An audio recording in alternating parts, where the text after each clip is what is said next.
Hello everybody, welcome to the Farscape Rewatch podcast. I am your host, CantWearHats, and joining me is RedNightmare. Hello! And we're back for episode 8, which is called That Old Black Magic. A wizard did it. A wizard did do it. Yes. I'm wondering if we need another count, even just for this episode of A Wizard Did It. Because a wizard does a lot of things in this episode.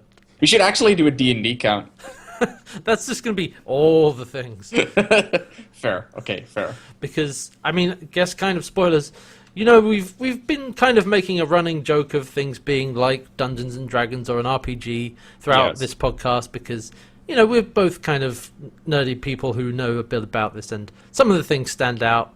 Last episode, PK Tech Girl was like, all right, okay, this is sci-fi, this is, you know, what it is. Not this time. Nope. This is probably the most D&D episode that we've seen so far. It's a very good episode. Yeah, no, it's a good episode. It just really feels like a module or like a session or something. You mentioned it. Oh yeah. But yeah, so why don't we get into it? I mean, you can probably tell it's going to be involving that kind of stuff because it's called That Old Black Magic. But you know. So we start off with the crew of Moya are visiting a commerce planet looking for some supplies. One of which is some medicine for Rigel, because Rigel is very sick. Also, John finds a dodo. A wild dodo appears. It's basically a two-headed bird on just sitting there. Yeah. And I'm sorry, I've been playing way too much Pokemon these past few days, so that was my third thought. You gotta catch them all. Exactly. John's starting early. Yep. But yeah, I actually I love Rigel's just hamming up how sick he is. Yeah, he's basically just got the flu. Yeah, he's got some form of flu or space cold. They're all down on the planet, and he's back on Moya, of course. And you see him sort of sat on his bed, swaddled in sort of cloths, and wearing some kind of dressing gown. He's like, "Oh, I'm dying. I'm in so much pain." He's just got a really bad cold, but he's like milking it for all it's worth. So they can't really find what they're looking for Rigel. But then there's a merchant guy kind of sort of slides in, sort of very suspiciously, and he tells Zan that I have what you need. Yeah, go speak to him. Come over to my shop. Yeah. Also, this guy is his skin is red, and he's got, I think, yellow eyes. Yes, yellow eyes. It reminded me a bit of Zan, only a different color. Palette swapped. Yeah. Yeah. I think, given the rest of the episode, that's probably very intentional. And so they've kind of split up a bit. Zan's gone off with him. Dargo and Aaron are still looking around. And Crichton has wandered off and is approached by a man who, for lack of a better description, is a jester. And he's like, hey, yeah, all right, John. And he actually calls him John. Crichton. And he's like, what? How did you... And I actually like that John is immediately like, this is a scam. You're scamming me. Yeah, he talks about how he needs to get back to Earth and all stuff like that. And it's like, yeah, you probably overheard Zan and Dargo talking about that. Yeah, smart guy. And it's like, but if I had heard that, I wouldn't know where you went to school and that you skipped... He skipped 3rd grade, his mother's maiden name was McDoodle, and he lost his virginity to somebody in the back of a minivan.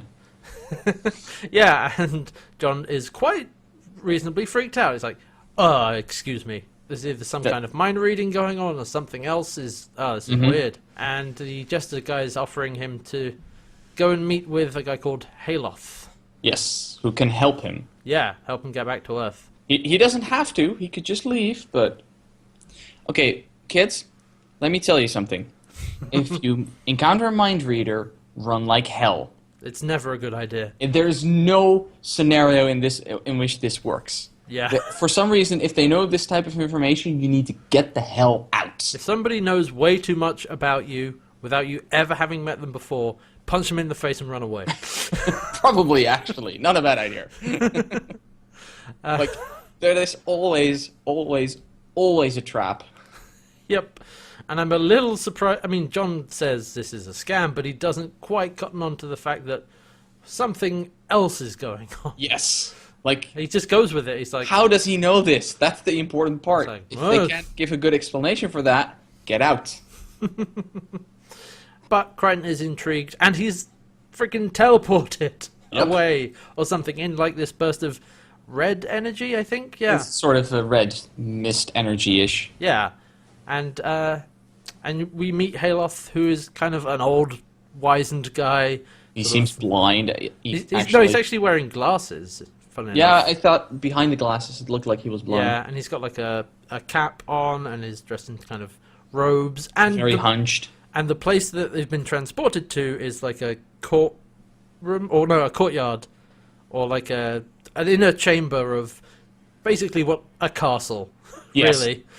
And there's some, torches on the walls and some statues and stuff. He's like, "I wished you were here," in his best old man voice. It's wonderful. It's like, "Oh, I'm Hayloth. I have magic powers," or something. How did you get me here? I can't. I'm a fucking wizard. That's how, bitch. He doesn't say that, but it's pretty close. More or less. He says it politely. And we cut back to the same time while he's talking to Hayloth. We cut back to Zan, who's now in that weird red guy's shop. Yeah, for the purposes of... He's actually called Lyco. I don't remember that coming up much in the show, but that's easier for us to refer to him that way. Yeah, his name is Lyco, but I don't think they mention it. Yeah, but he tells Zan that he's honored to be in the presence of a Delvian Pa'u, and he's like, "You're 12th level, right?" It's like, "I only know." Nice. Look, I haven't been collecting my XP. Lyco's like, "Oh, then this encounter might be a bit above your level." Just gonna frantically rewrite a few things. Huh? Excuse me. But he does say that it's still an honor to be in the presence of a 9th level. And then they flirt aggressively. Oh god, yeah, this is super flirty. This was like, oh. It's like she finds something that is apparently a powerful aphrodisiac, I guess. The scent of it enhances the experience, as they say. Mm-hmm. And she's kind of looking around his shop at various bits and pieces. He's like, "Well, I can vouch for my product, but I suggest you try it first." And she's like, "On my own?" He's like, "Well, I stand by my product." Mm-hmm. And then she says like, "Well, let me see what else you have for offer." And then he drops his pants. I don't think that happens. I think you may have imagined that. That last bit. I'm very sorry. That's what for some reason, that's the exact next thing I expected to happen. Like, it was just incredibly flirty and just that was like you could cut the sexual tension with a knife. Like, God damn it, you two, get a room. Yeah, just do it already. So back with Crichton, he's asking Hayloth what else he can do because apparently he zapped him there, and knows everything about him. But Hayloth says, "Well, I can't send him home. I can't even point you in the right direction." It's like, oh, well, that's great, thanks. What use do you have? But he does mention Crace, who has been chasing John all over the place. Even though we haven't actually seen him for a while. I think somewhere we haven't seen him for a few episodes at least. Yeah, I think it's kind of a bit of telling rather than showing that Crace is chasing them. It's like, Crace has been chasing you this whole time, but we haven't really seen much of him. I feel there have been enough hints at him that it's not bad. It's fine. It's not that bad. But Hayloth says he can let Crichton talk to Crace. Yeah, he can probably talk him down. Tell him it was just an accident, because that worked perfectly last time, right? Yeah. I'm like, John, you already tried this in the first episode. It didn't work. I mean, in the first episode, there were slightly different circumstances, but yeah. I'm like, you've seen how he was. But we go and see Crace. We actually see a shot on his command carrier. Mm-hmm. And he's got a communication from Peacekeeper High Command, because he's actually giving orders to his crew to just keep going, keep chasing them. Pushing them to their limits, basically without sleep and rest. Yeah, Crace actually looks visibly kind of frazzled and tired and a little bit bedraggled. Like he's been up all... Now you're just making up words. I That is assure not you... a word. Bedraggle is not a word. I assure you, who's the native speaker? Raise your hand. Raise your hand. I can't even see that. It's not relevant. It's raised. Anyway. But yeah, Grace is clearly obsessed. Yeah, it looks like he's been going for a long period without sleep or something. But he's got a communique from Peacekeeper High Command, who basically is telling him to get back and do his actual job. Get back, face the consequences. Yeah, pretty much. Because you lost the transport. Yeah, and they're telling him to, okay, you lost the transport, stop pursuing the Leviathan, leave the uncharted territories, come back to First Command for new orders, and discipline, basically.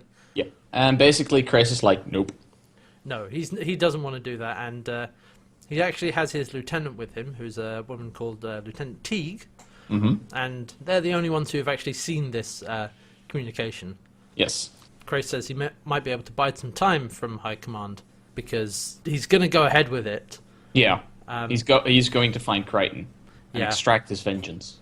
Yeah, but he says it's very important that nobody else on the ship knows about this communication, so that basically they'll do what he tells them and won't try and mutiny or something, because they feel he's not doing his duty to Peacekeeper High Command. No, he's basically on a personal vendetta, taking an entire ship worth of people and equipment. But as long as they don't know that High Command isn't happy with this, they'll probably stay loyal to Krace. Yeah. For now. But anyway, Haloth has appeared in Krace's chamber, and he's like, right, you're coming with me, sunshine. Basically, he teleports him away. Yeah.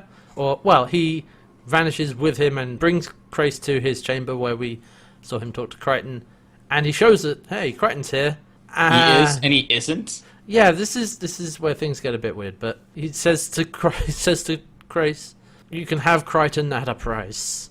That's how he gets him to go with him. But like you said, is he there, or is something else going on? Because what I really like is that apparently there's either two versions of this room, or they're existing in parallel versions of this room. Yeah. But Haloth gives a brief glimpse of John in the shadows, which is well done with the lighting here. Yeah, the lighting. There's a spot on him, so nice. he appears. He's in a dark area, but a spot shines on him, slowly gets turned on. So he appears. He's not paying attention to Grace, and then he disappears again by the spot going out again. It's a simple effect, but it really sells like he's here, but he's also not here. Yeah. So yeah, Dargo and Aaron have actually found where Crichton is, or rather, they found his body, which is unconscious. So it's not actually that they've been teleported there. It seems that they're either mentally there or some kind of spiritually thing is going on. Liko actually basically explains that their essence has been ripped from their bodies. Yeah. Okay.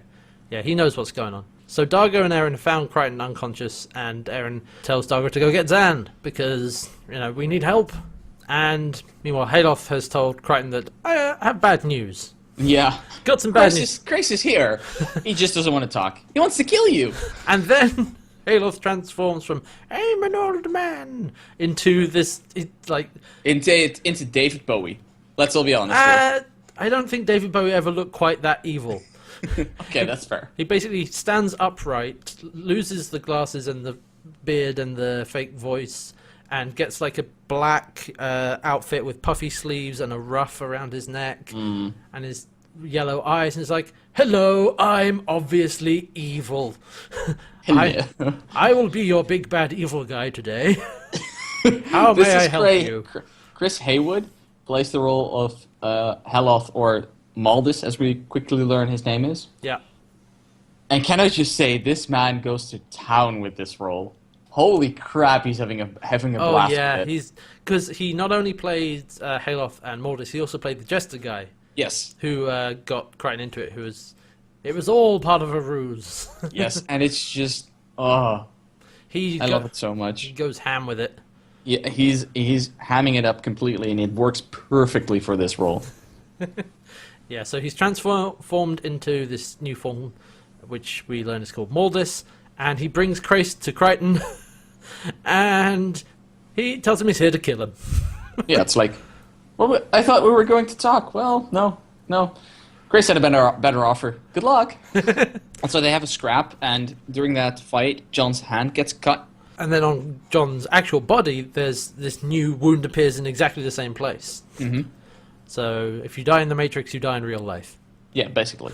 And so Lyko is with the rest of the crew who have found Crichton and are trying to figure out what's going on. And he says that, okay, here's the deal. Muldis, and this is the actual line, is an evil sorcerer that feeds off pain and death. Yes, that is exactly what he says. An evil sorcerer, so you can see why a wizard did it this episode.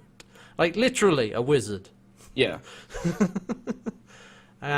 Basically, what he does is he taps into others' life energy and feeds on it.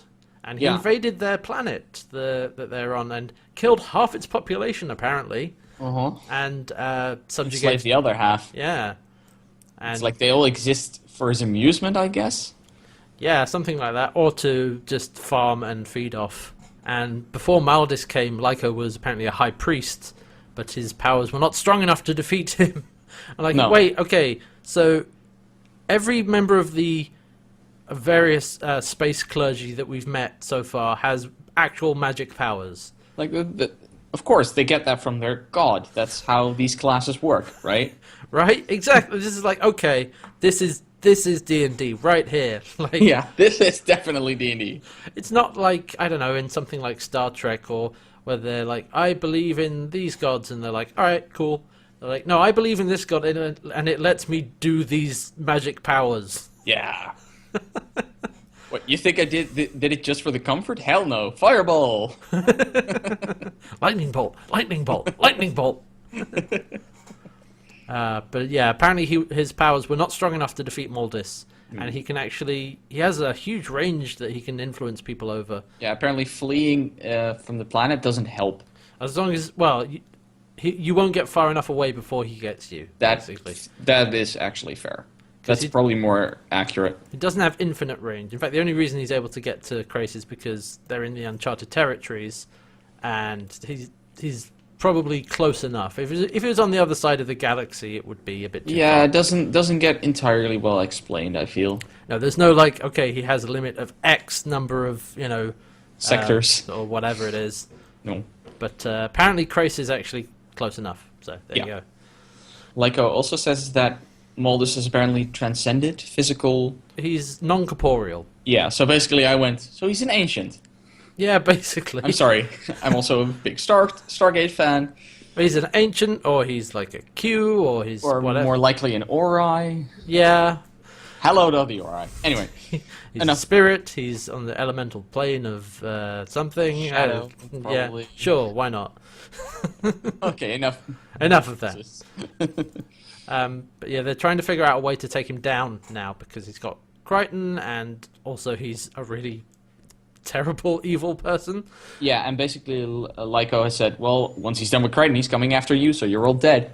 Yeah, because you're all new people here, and he's going to try and get you. Roseanne asks him to help her to use her abilities to hurt Muldis. To fight Muldis, basically. Yeah. And Lyko's like, will never work, he's too strong. I'm like, if they're going to die anyway, at least go out swinging. Yeah, it's worth a try. Yeah. If you're dead anyway, might as well put up a fight, make him work for it, and worse. Yeah, and Lyko's a little bit skeptical of Zan's ability to do this, because as a Delvian Pa'u, she's, supposed to be very benevolent. She heals and she comforts. She doesn't hurt.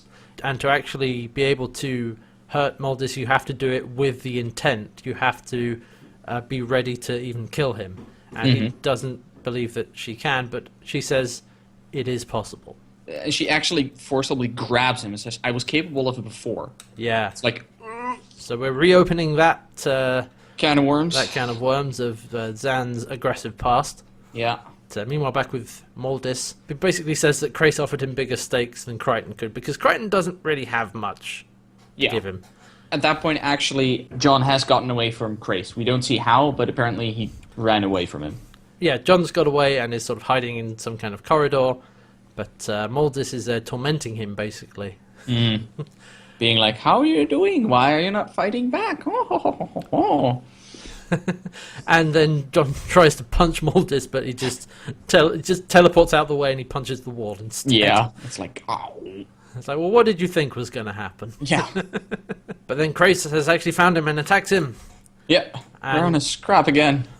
Round 2, but Crichton is protesting that he did not murder Krace's brother, which is the whole reason. It was an accident. Yeah, this is the whole reason Krace has been chasing him. That when Crichton popped through the wormhole, his ship crashed into Krace's brother's prowler, and it exploded, killing Krace's brother. And Krace blames him for this whole thing, and that's why he's been chasing his ass all over space. Mm-hmm. But Crichton is trying to convince him that it was an accident, that it was not on purpose. He actually has Krace at his mercy. He could kill him. Yeah. But John's like, it was an accident, and he throws away the weapon. Yeah. The spear, in this case. And Maldus is like, well, you missed your chance. Back in the real world, Zan is trying to learn how to use her abilities to harm Maldus. And we see the return of the two-headed chicken-looking thing. Oh, Yeah, because Lyko is trying to get her to harm that as sort of a first step. inflicting harm on another creature. Yeah, inflicts wounds. Yeah, basically. That's what we're doing here. First of all, the yelps that creature gives as Zan hurts it, those are heartbreaking. Yeah. Wow. And she's very upset. She can't finish it off, basically. No. She breaks away and says she can't do it. Which, it's an innocent creature. There is a difference between a malevolent sorcerer and an innocent bird. Yeah, this is true. But Lyko is not convinced that she can't do it. Yeah, he's pretty convinced that she's basically holding back. Yeah, because she's bottling something up. Yeah, because she says she's incapable of it because she's evolved past the hatred to hurt others from her he's past. like, screw evolved, try repressed. And he makes the case that, yeah, you've suppressed your feelings and you're scared of them. And she's sort of denying it and so on. But I like the way the conclusion to this scene is that it's not that she's afraid of her feeling. It's that she knows she could destroy Maldus, and that's what she's afraid of. Yeah, that terrifies her. Yep. Being able to do that amount of harm, having that power. Yes. And what I do like is that what Lyko is saying is actually true. I mean, we all have that dark side in us somewhere. Yeah. We all have those parts, and just completely shoving them down and pretending they don't exist is kind of dishonest, really. Yeah. Face it, own it, accept it. Yeah. Use it whenever you need it, but keep it away when you don't. Yeah, That's how I look at those. I think it's, don't pretend they're not there. No. Yeah. Because that's when they get very dangerous. That's when they can sneak up on you. Mm. So, meanwhile, Crichton has explained to Krace what's really happened. He's actually been, trying to lay out his case, basically. Yeah. They fight around a pit that suddenly bursts into flames. Oh, yeah. Apparently there was oil. But that means that Krace, being a Sebastian, he can't stand the heat that much, so he can't get over to Crichton. I like that. So Crichton, at this point, is like, okay, now you're going to listen to me. Yeah. Did you check the ship? I mean, you have scans of my ship. What was it like? And it's like, it's a primitive little rinky-dink thing, basically. Yeah. It's very obviously like, inferior. Yes. Of course, I went in there against an entire battle fleet. I rammed my ship into a prowler, hoping that I'd do what? Kill your brother? It was an accident. That thing is barely capable of flying, let alone... Okay, it was pretty good at flying, but it had no reason to being there. It was no way it could have been used as a weapon. And you can see Krace coming around to it, being like, I mean, these are the facts. Krace already knew this. Yeah, but he was very much blinded by his desire for revenge. Yeah.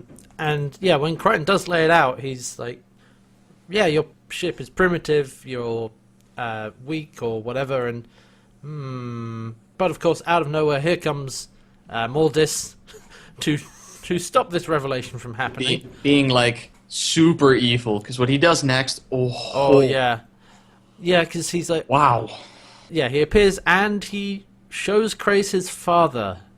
And Krace is like, you monster, how do you dare bring him here? It's like, no, these are just images, I wouldn't dare. Yeah, images from Krace's past, or from his memories. Mm-hmm. And Krace's father actually calls out two children to him, Bylar and Talvo, yeah. And Bylar is actually the Krace we know. Tauvo is his younger brother. And he calls them out to him and says the recruiter is here to pick them up. Mm-hmm. And he tells Bailar to stay close to Tauvo. To Protect him. Yeah. Yeah, take care of your little brother. It's basically what he says. Yeah, and then the peacekeepers come to take them away. Mm-hmm. And so this is we're getting some insight into Krace's backstory here, because they did not choose to join the peacekeepers. No, he was, as John puts it, shanghaied. Or conscripted, really. Or, It's like kidnapped in this Kidnapped, case. yeah, even taken away from their home and forced to join. But Crace insists they were chosen for peacekeeper duty. He's still kind of loyal to peacekeepers. It's a great honor, he says. Yes. I'm like, yeah, you keep telling yourself that. Yeah, exactly. It's like, I don't think I buy that. And I don't think Crichton does either. No. And then we are shown another memory of an adult Tauvo coming in his sort of pilot's uniform and saying that it's an honor for him to serve with his brother. Yeah, it's like that uniform suits you, and I'm like, that's probably what he looked like not that long before he died, and I'm like, that is Maldus, that is cruel. Yeah. But he goes one step further. It's like, Maldus is like, well, he probably looks something like this. We see it, and basically his flesh burns off. His flesh burns off. Erupts into a burning corpse and falls over and slowly disintegrates and ashes, and he looks a lot like the corpses we actually saw in the previous episode.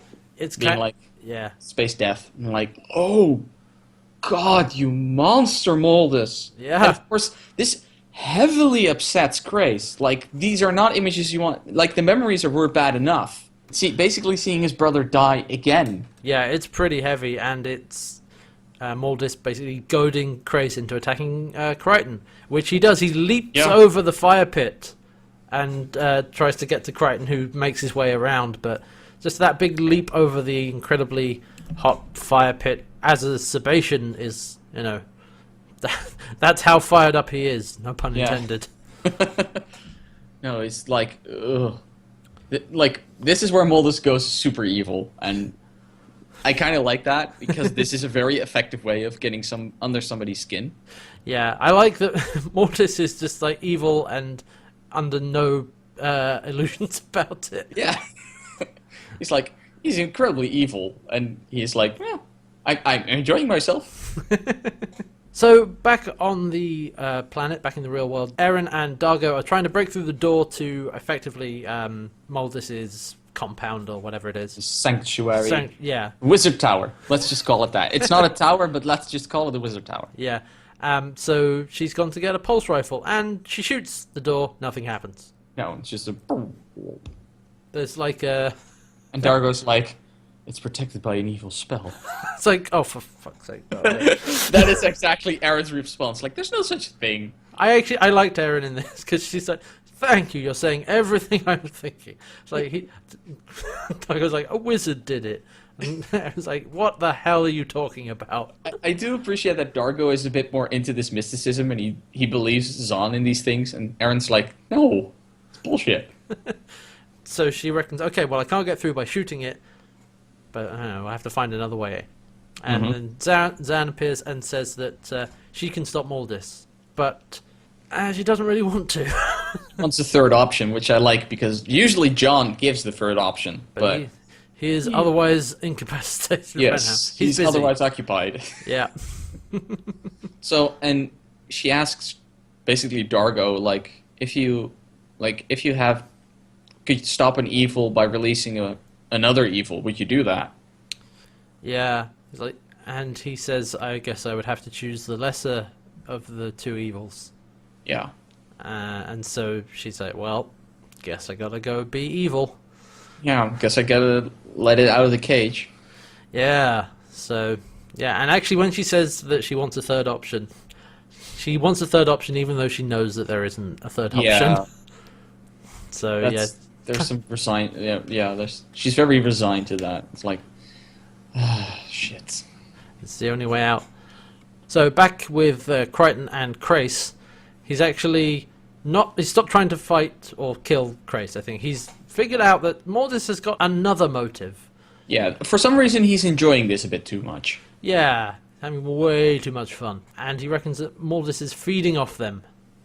Off their desire for death, or the reason Krace isn't trying to kill him at this point is because they're basically at two ends of a very narrow gap between walls. So they can't actually get to each other, but they can hear each other.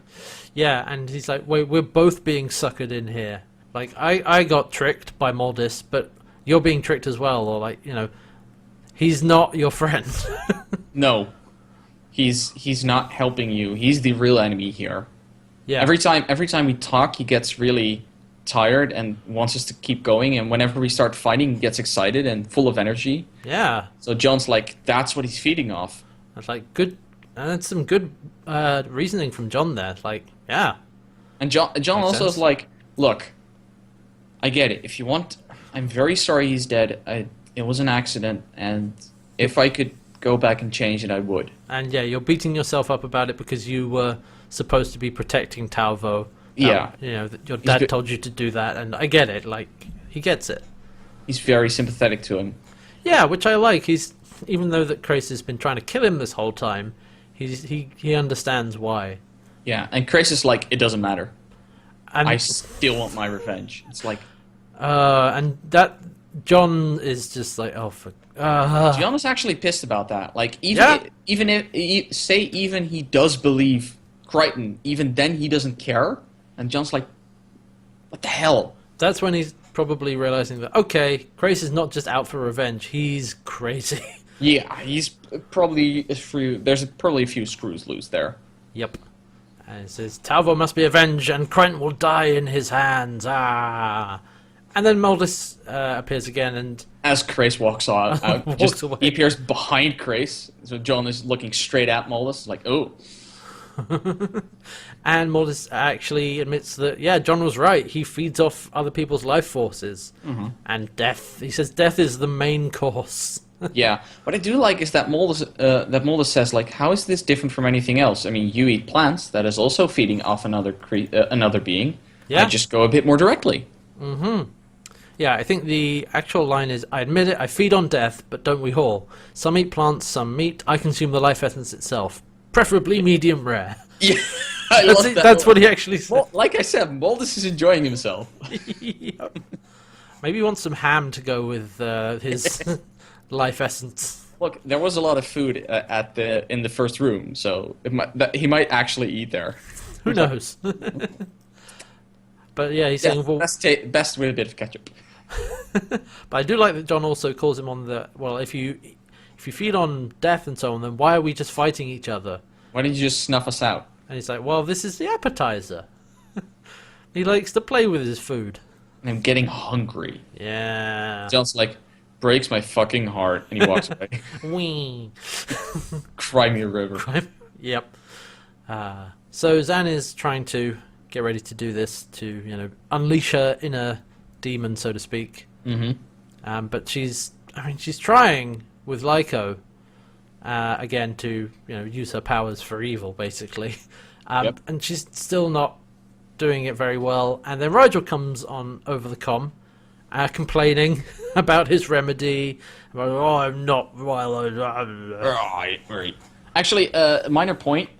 At this point, they've brought Crichton's body back up to the ship. Right. Yeah. Rigel is looking over that. That it isn't relevant right now. It becomes relevant at the end. Yeah. So yeah, they take him back up to Moya, and tell Rigel to look after him.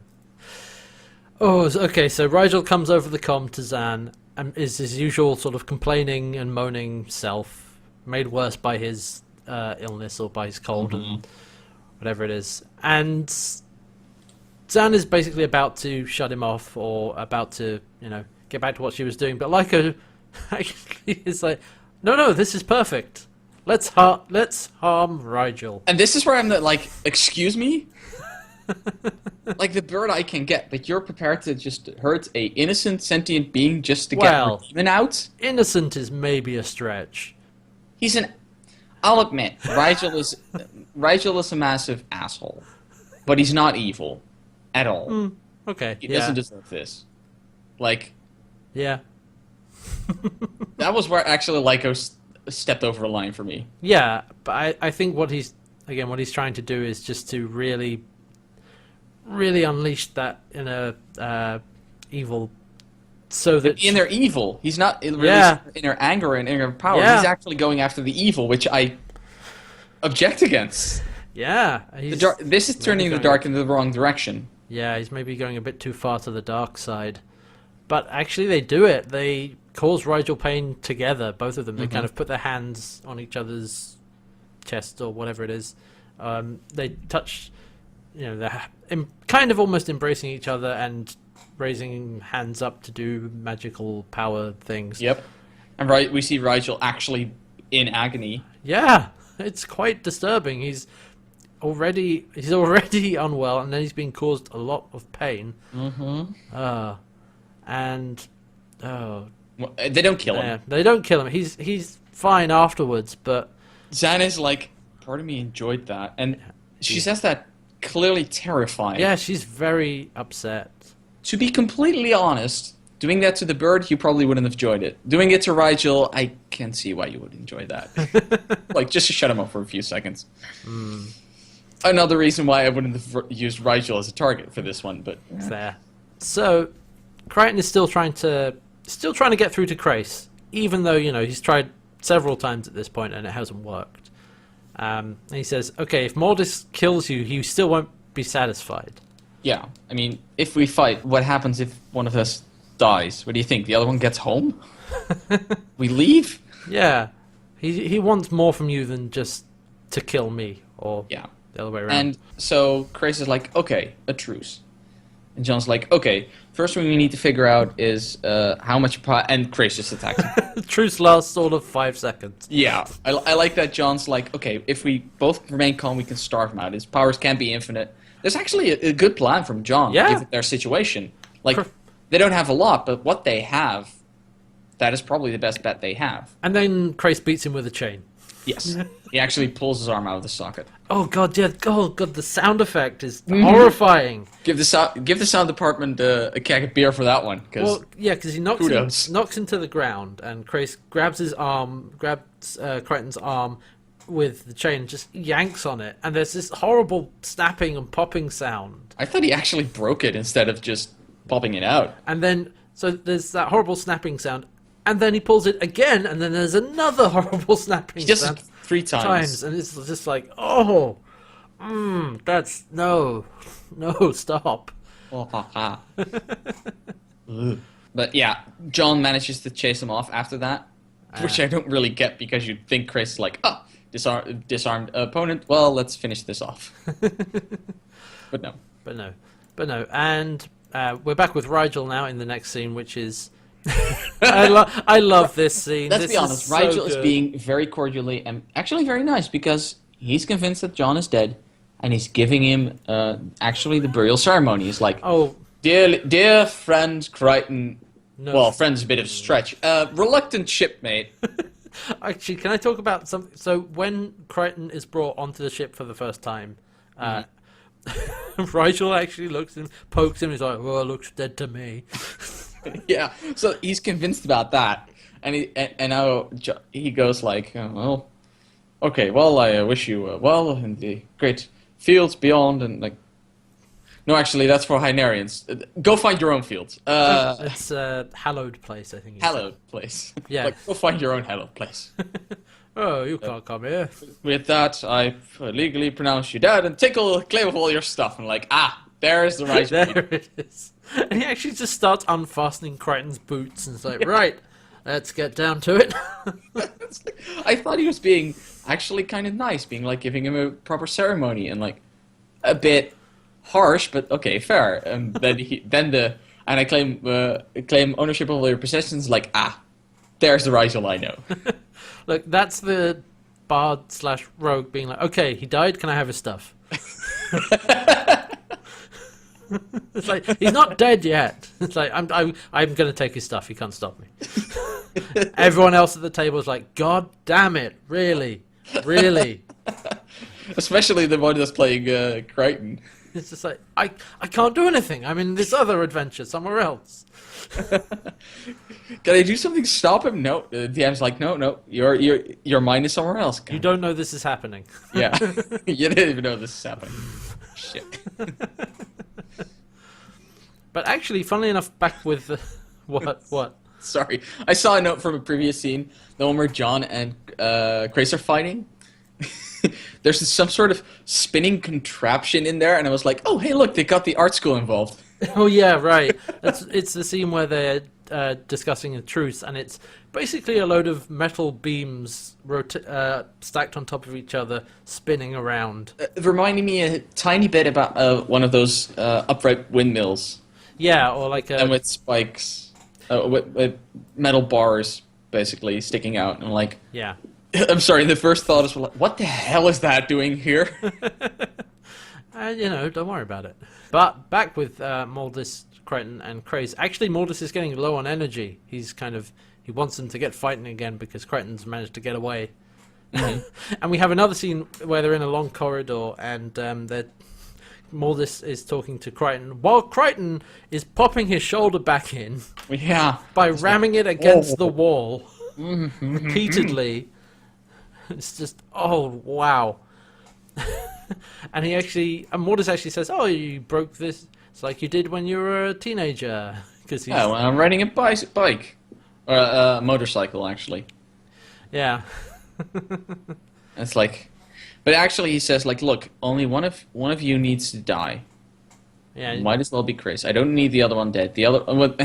John's like, yeah, right. What does the other one get? Trip to Bermuda? It's like, no, I'll send you back. I'll send you back to your ship. One of you can go back to your ship, and I give you my word. And it's like, yeah, what is that worth? And he's like, more than Crace's. And that's, I think, where John snaps. John's like, you know what? Fine, Crace is an animal. That's become clear. He's insane. I'll do it. I'll fight him. And he gets quite pissed and is like, tell Crace I'm waiting for him. And yeah, John's basically like, he's actually prepared to fight. So Maldus leads Crace to Crichton, and they have their fight. They have a scrap. Yeah, and John actually fights back, and he tries to actually basically kill Crace in a chokehold. He's trying to choke him. Yeah, he does a good job. And meanwhile, Zan and Lyko have begun their ritual to try and get to Maldus. Get to Maldus. But as Crichton is holding Crace ready for the killing blow, Maldus teleports Crace back to the carrier. Yeah, it's like, what the hell? Actually, Crichton played right into Maldus's hands because he finally got Crichton to do what he wanted, which was... Anger Crace. Get Crace even more pissed off. Yeah, aggravate him to keep going. Yeah. Because what Maldus wants is the command carrier. Yeah, he wants Crace to start searching out Crichton and keep going where he is, and eventually he'll make his way to this planet. Yeah, at least close enough for Maldus to grab grab control of it. Yeah, because apparently they're close enough to get Crace, but not. So okay, this is a problem I have with this. Yeah, that was me as well. Like, you already got Crace. So it's close enough, I'd expect. Yeah, there's a little bit of inconsistency here. It's like, why did Maldus even need Crichton? Why couldn't he have just fabricated this? Just the illusion of it. I don't know. I mean, it was creating a lot of other illusions during this period. He could have easily done it with Crichton. Yeah, I don't know. Also, I'm going to quote James T. Kirk on this one. Why does God need a spaceship? Yeah. Yeah, why does God need a spaceship? What the hell? At this point, Maldus has been basically showing powers equivalent to a god, or at least very, very strong. And like, why would he even need a command carrier? I mean, take Moya. You don't even need the command carrier to wreak havoc. You've shown that. Yeah, I mean, he can influence people over a seemingly long distance, and if all he's concerned about is moving around and reaching more people, then any old spaceship will do. Yeah. I don't know. I'm not entirely... I think, again... If he wants the command carrier, just take Moya, go straight for the command carrier. It's not like you can be killed by the ship blowing up. Well, I mean... It's clearly non-corporeal. Yeah, so his justification is that the carrier is an instrument of death and destruction, which is what he feeds on. So, you know, he can bring carnage on a massive scale with one of those and grow even more powerful. But, again, if he's close enough to get Crace, why can you not get the command carrier from... I don't quite get it. Just influence Crace enough to get over here. I mean, just give him a hint, like... Yeah, he doesn't tell him where they are. That's the thing. It's like you... That would have been way easier. Like, just give him in the back of his mind an idea, just a thought, a bit of intuition that maybe he's in that direction. You don't need to do anything more to get him close. Yeah. It's the subtle things. The mastermind works with the subtle things. Come on. Mortis is anything but subtle. Let's be honest. Okay, fair. I think he might just be enjoying this too much. That's probably true. But he wanted Krace to continue his pursuit until the carrier's in reach because he was going to... Actually, Krace was considering turning back, but now he's been reinvigorated to come after Crichton. Yeah. And so Mortis is like, I didn't lie about one thing, though. One of you gets to go home and the other one dies.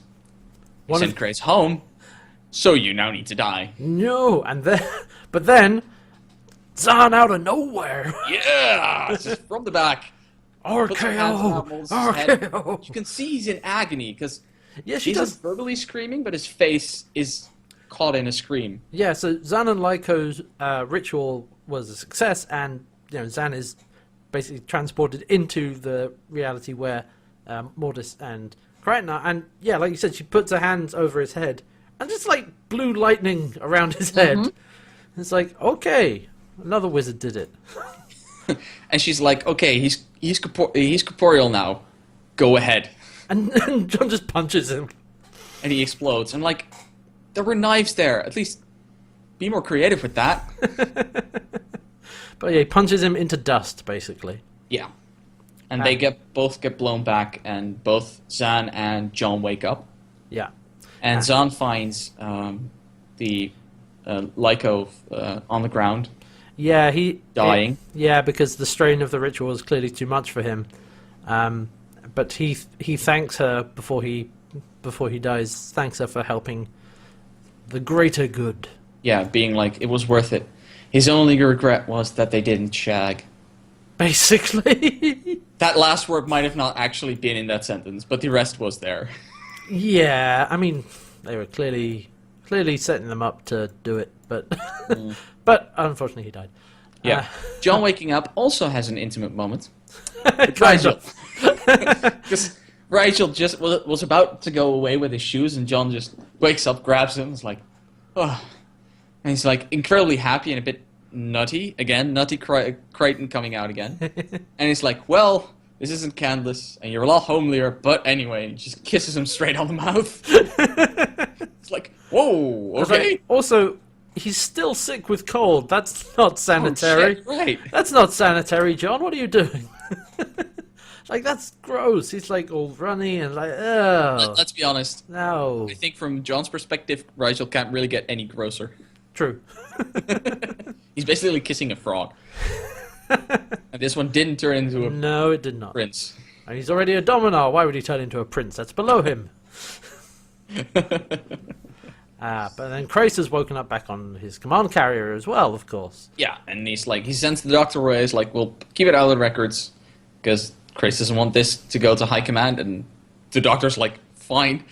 Yeah, actually there was... I don't want my failure documented. Yeah, actually there was a small scene earlier on I think we missed, but it's not a huge thing. But we saw that Krace's second in command, Teague, was... They were trying to figure out what was going on with Krace because he'd been made unconscious, but she was very much keeping it quiet. She was like, the others were like, we need to inform high command, we need to do things, you need to take over, and she's like, no, as long as there's a chance he'll recover, we're not doing that. She's actually covering for Krace very well. She's very loyal to him. Yeah, which makes what happens next even worse, because Krace has woken up, no more scans, omit this incident from the log, and he says to Teague, okay, were there any other communications with high command? And does anyone else know what happened? She says no. No, so it's just the two of us know what happened. Yeah, the only two people who know are in this room. And she's like, yes. And then he snaps her neck. Yeah. It's like, out of nowhere, it's like... It's like, okay, we're the only two people who know? Good. Now there's only one. And I'm like, oh, she's been covering for you the whole time. This is probably the only person on the ship you can trust. Yeah, and you kill her. Krace is messed up. He's completely insane at this point. Like I was prepared to give him some slack, but holy crap! Yeah, it's just it's savage. Yeah. It actually really shocked me when I was watching it. I was like, I mean, they've been setting them up as like, yeah, loyal companions, and then he's just like, right, good, crunch. That took me by surprise as well. I was like, whoa, okay. It's like, okay, whatever Crichton did not get through to Crace, and he's even crazier than he was before. Minor point. What is he going to do with the body? There's probably ways to Like- deal with it. I don't know. It's Waste like, disposal.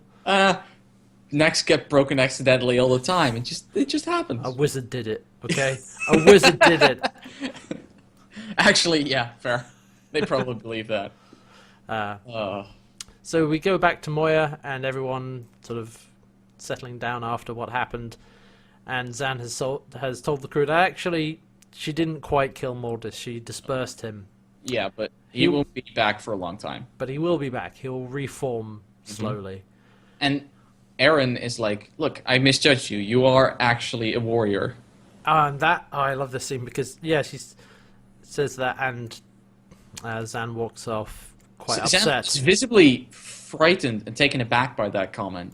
Yeah, and, Eren is trying to compliment her and say that, yeah, you're more of a warrior than I thought. But then Eren asks Dargo what's up, and I like this line. This is a good line from Dargo. He says, Yeah. You called her a warrior. You could not have cut her more deeply. Mm-hmm.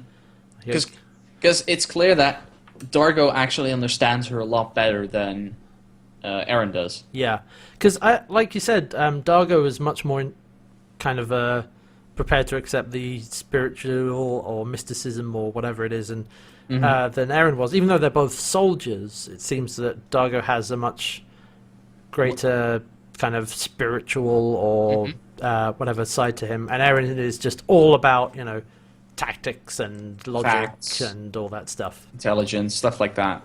Yeah. So in this case, Dargo was right. Oh, we can add to the count! Yeah! Yay! We can actually add to the Dargo is All right, right. how many were we at before? I think we're at 1. All right, Actually, that's 2. Hey, all right, Dargo was right. Count 2. nice.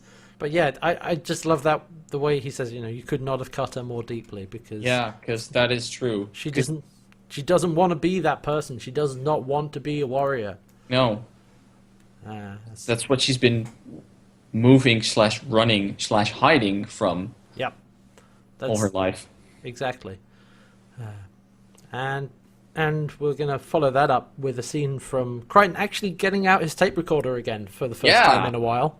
Makes a reappearance. I don't think we've actually seen it since the premiere. Nope, we haven't. I haven't seen it from that point on. So yeah, he's actually recording a tape for DK, who is his best friend, who, if you remember, was his partner on the Farscape project. Yes, and I think he records. Apparently, he also records for his dad, because I remember in the first episode he was recording a message for his dad. So I guess he's alternating between those two. Yeah, something like that. But he's basically summing up what happened, and he thought he could convince Crace of the truth, but now he realizes that that's not going to work, whatever he tries. And Crace is not going to stop until one of them is dead. Yeah. So yeah, pretty heavy. And speaking of heavy stuff, Zan comes in and she's quite upset. She's still very shaken by the whole thing. Shaken is I think actually shaken is an understatement at this point, but yeah. And she tells Crichton that before, so she's revealing now to Crichton, because we as the audience have seen this revelation before, but before she was a priest, she was a savage. Actually, Crichton mentions that she said that before. Oh right, yeah, she said that before, but he didn't believe her. Yeah, he couldn't see it. Yeah. She's like, well, you've never seen that side of me. And now he kind of has. And she thought she'd never have to bring it back, but... And I like that John's like, well, you brought it out once, and it can go back and back away again. And she's like, it's not that easy. I don't think it can. Yeah, she says she doesn't think she can make it go away again, because clearly it was not an easy task in the first place. Mm-hmm. And she's not convinced she can do it a second time. And she says none of them can help her.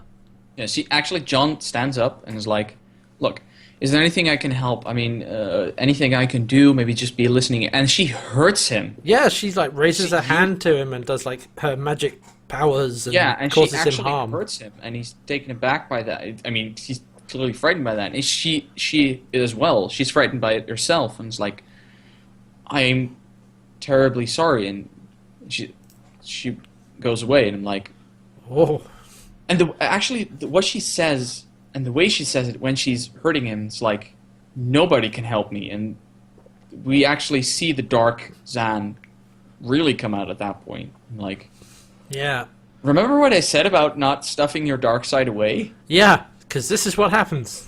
Because on one side, yes, it's probably because it's been repressed so long. On the other hand, I'm like, I can see why Sam wanted to push this away. Because if this is just a sliver of it, oh boy. Yeah, and that's where the episode ends. Like that's what we end on. We end on Zan hurting John and sort of recoiling from it, and John being distressed by it, and then we cut to end credits. It's a perfect place to cut, actually, I feel. Yeah, it's just like, oh, okay, this episode has been wrapped up, things have been resolved, but there's not everything has been fixed. No, I mean, both Krace and Zan are clearly down a new path in their stories. Krace being just having completely lost his mind, and Zan losing hers, basically. Yeah, which is a great way to end, like, character development. It's a thing. Yeah. My jam. Woo! But yeah, that is the end of the episode. That's where it finishes. What do we think? I really like this episode. Aside from the whole "the wizard did it" part, yeah, I enjoyed this one a lot. Yeah, that was all of the character moments. Seeing Krace's backstory, seeing his family, seeing actually giving him a bit more humanity, even though he's a broken man, clearly. Even sending up a little bit of sympathy for him in that he didn't particularly want this lifestyle. It was kind of forced on him. Yeah, and the fact that his vengeance, it runs even deeper than it being his brother, because he also broke his promise to his dad. Yeah, and I really like that. You actually start to feel sorry for Krace, even though he's trying to kill John, and snaps the neck of his second in command at the end of the episode. But you feel that he's been, he's been through the ringer, as they say. Exactly. And again, we delve even further into Zan's dark past and the fact that she's not the sort of perfect, healer or whatever pacifist that she tries to be. And it's like we up until this point we've mostly been establishing these characters. Yeah. And with the last episode and this one, we're actually seeing these characters evolve. Like Aaron and John getting along a bit better, or at least revealing what their connection is going to be in the future.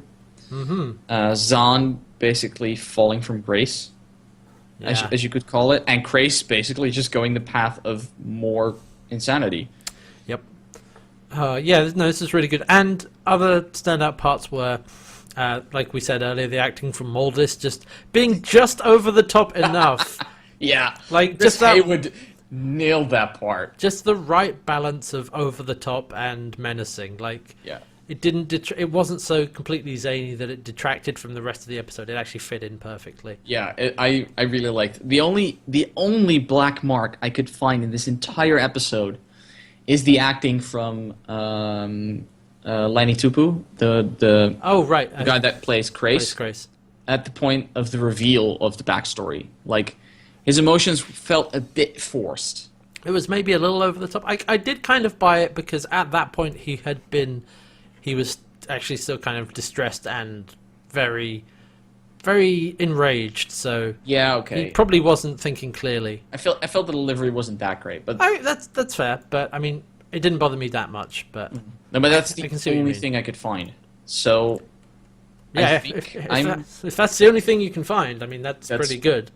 I think I'm just gonna have to do another 5 here. Oh, another 5. All right. I've been running it through my head, and I can't find a good reason to go to a 4. Yeah, I would have to agree. I can't. Like, there's nothing I'd change about this episode. I think the only thing for me is that. I mean, I guess this is something we have to accept now with this universe, is that the whole mysticism and magic stuff is apparently real and is not just... I mean, we accept it in Star Wars, so I'm fine with that. Yeah. I mean, that's fine. It's just that it's suddenly like, okay.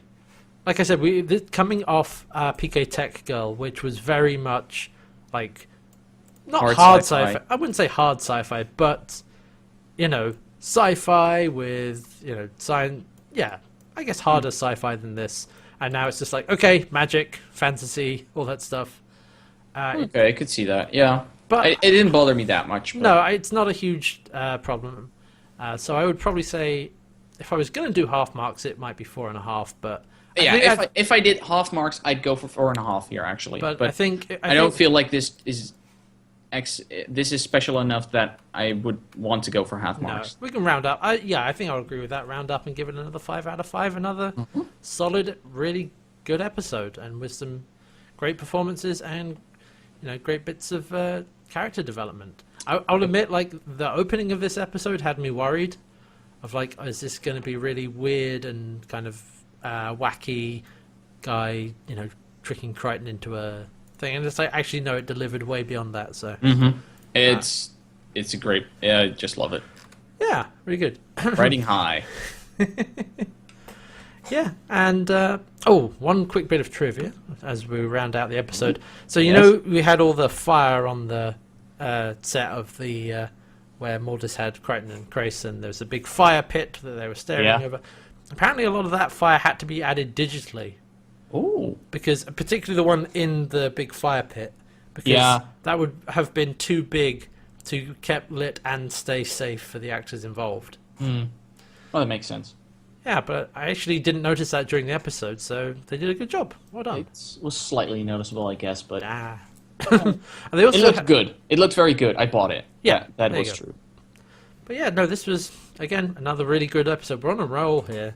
I mean, let me see. Let me just see. Can we at least have one disaster episode in this series, please? Okay. Just one. As far as I know, so I don't know which episode this is, but I know from reading a bit of background on Fan Reaction 2 Season 1, almost all of Season 1 is actually pretty good, but I think there is one episode that is supposed to be pretty bad. Okay, good. I don't know what episode that is. You don't know what episode that is. We'll find out together. I don't want to know beforehand. It's going to be way more fun. No, I don't know either. But, I mean, I hope it's going to happen sooner or later, but we'll see. But speaking of future episodes, we've got another one, of course, next week, which will be DNA Mad Scientist. Oh. Is this guy going to be as aggressively evil as Moldus? Maybe. I hope so. Maybe. Let me see if I can get a very brief summary. I don't want to spoil anything, but... oh yeah, here we go. In exchange for samples of their DNA, a genetic scientist offers the crew of Moya star charts to reach their respective homeworlds. Sounds like a fair deal. What could possibly go wrong? What could possibly go wrong? We'll find out next week, I guess. We will, and yeah, we'll be back next week with that. And until then, this podcast is brought to you by the general support of the CantWearHats Patreon. So that's listeners like you.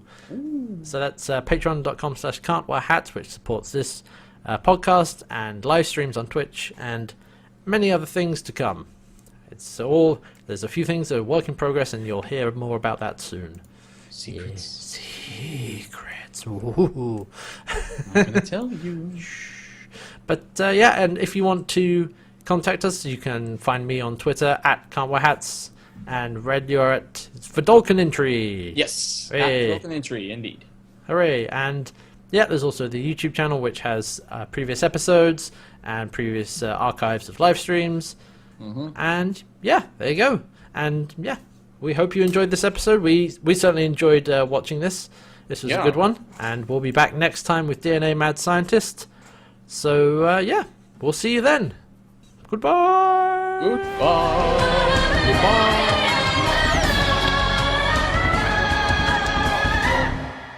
All right, Red, you can put those plates down now.